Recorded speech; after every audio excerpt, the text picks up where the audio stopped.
So today we are going to do deadweight loss and what happened to the consumer and the producer surplus in monopoly. So let's start with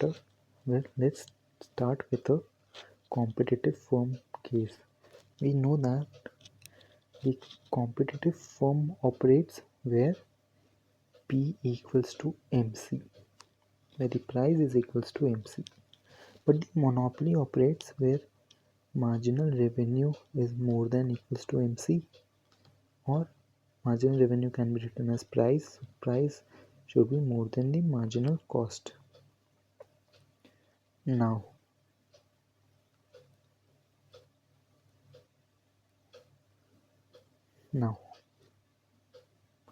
if the monopoly operates where the price is more than MC, so the consumer will be worse off. The consumer will be worse off because the main motive of a monopolist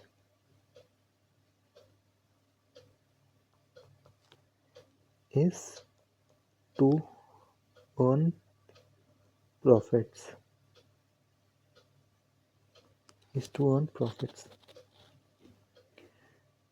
So he will be selling lower quantity in higher prices, due to which the consumer will be worst off.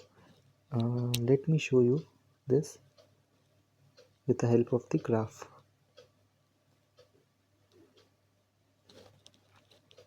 Suppose here we have a graph.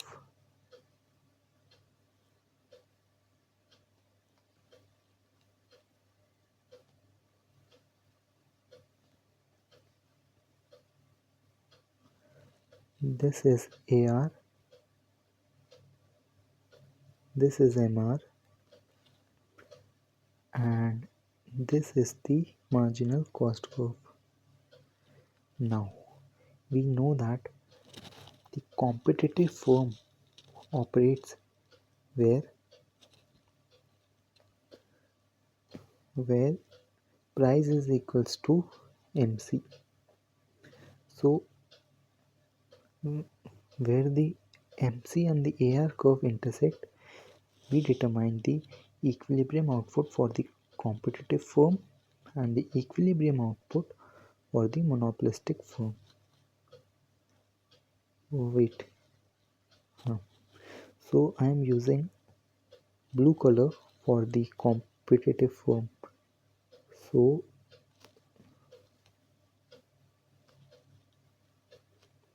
this is YC, means output for the competitive firm, and PC means price of the competitive firm.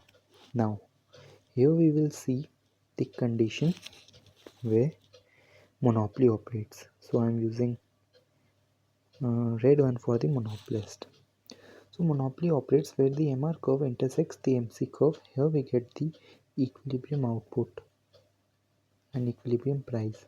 So the equilibrium price of monopoly is denoted by PM and the equilibrium output is denoted by YM for the monopolist. Now we know that the consumer surplus is willingness to pay minus the actual payment done. So for the monopolist, the willingness to pay of a person is, this is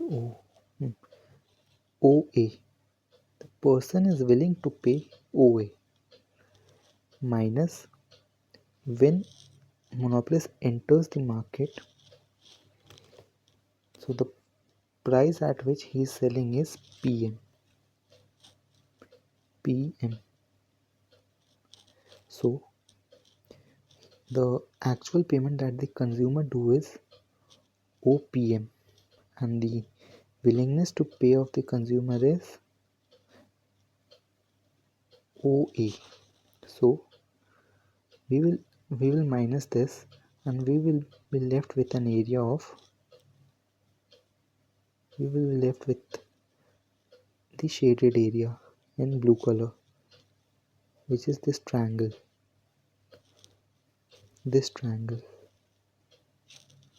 This is the consumer surplus. In case of monopolist, oh, sorry, this is the consumer surplus, small triangle, in the case of monopolist. Now we will now we will see this in the case of competitive firm.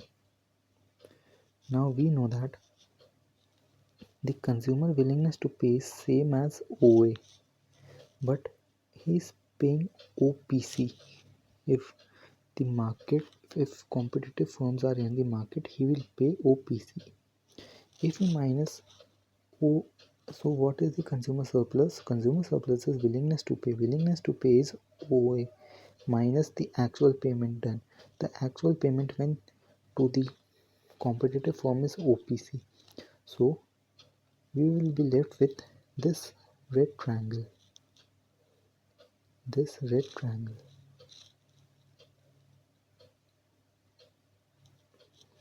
And this red triangle is for competitive firm. And earlier we were left with the blue triangle for the monopolistic firm. So we can see that in perfect combination, competition, the this consumer surplus is more than in the monopolist, which is the smaller triangle. Now let's talk about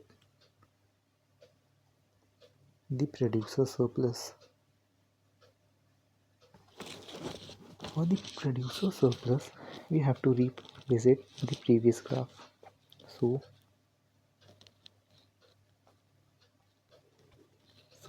for producer surplus, we can see that the formula for producer surplus is actual payment done minus the minimum price that the producer is selling his goods. From this graph, in a competitive firm, we can see that the actual price that for the good that the competitive firm is selling is OPC, and the minimum, sorry. So here we can see that the actual payment for the good that the competitive firm is receiving is OPC, and the minimum price of that good that the competitive firm has incurred is OS. So if we minus OPC with OS, we will left with this triangle. So this will be the producer surplus. Now, in monopolistic case, the actual payment that the monopolist receive is OPM, and the minimum price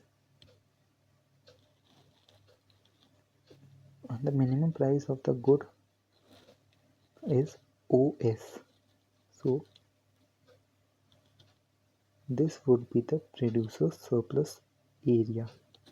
So we can see that the producer surplus area in monopolistic is more than in competitive firm. This is because monopolist operates to generate profit. Now let us combine both of the graphs of monopolist competition and profit competition and see the deadweight loss. So here we will be talking about the deadweight loss in monopolistic competition and in profit competition. Suppose here, let me draw it for you.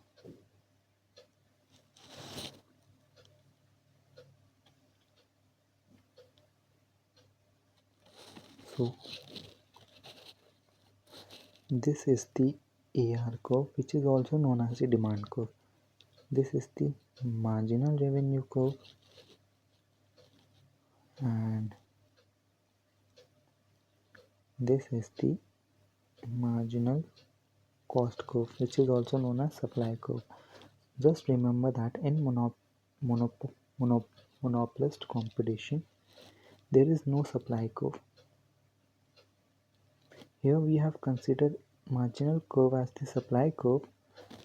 This is only for the perfect competition case because we are combining two graphs here, the perfect competition and the monopolistic competition one. That's why we have considered marginal cost as supply curve here, and we have considered AR curve as demand curve.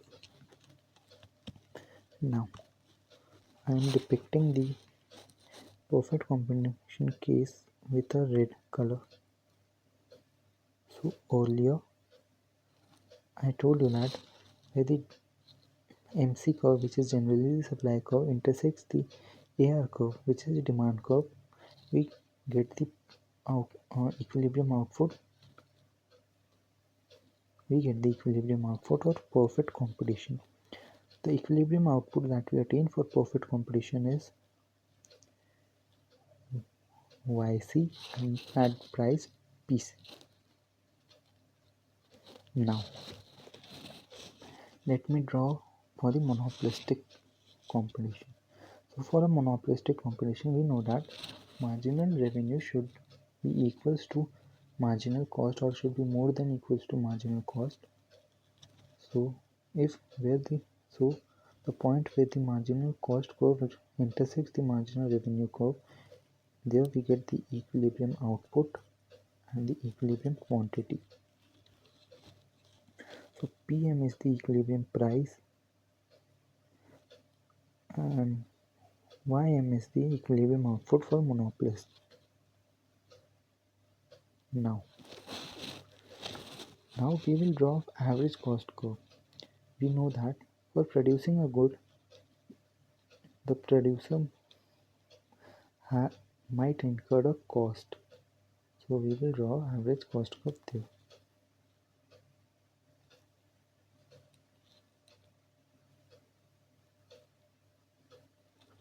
We have drawn the average cost curve.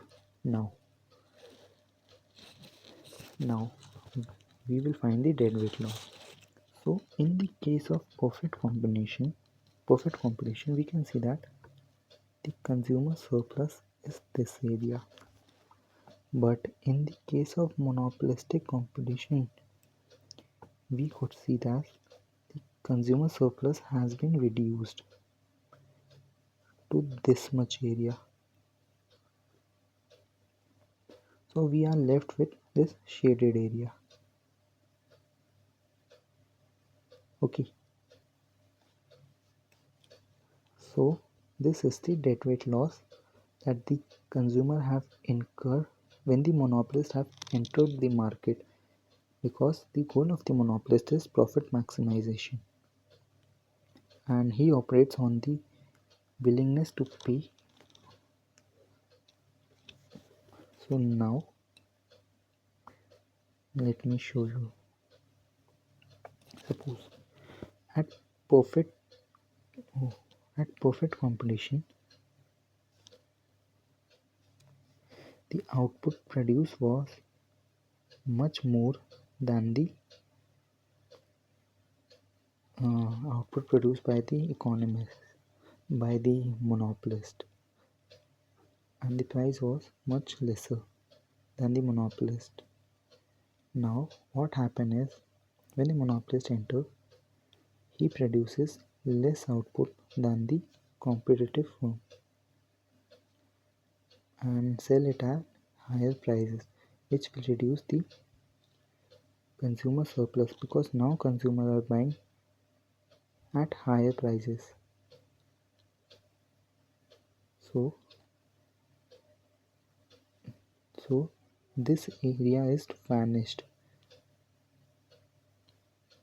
If monopolists enter and produce less quantity and sell it at higher prices, this area is also vanished. So the shaded area is the producer surplus, and here if the producer is gaining, it means that it will affect the consumer surplus.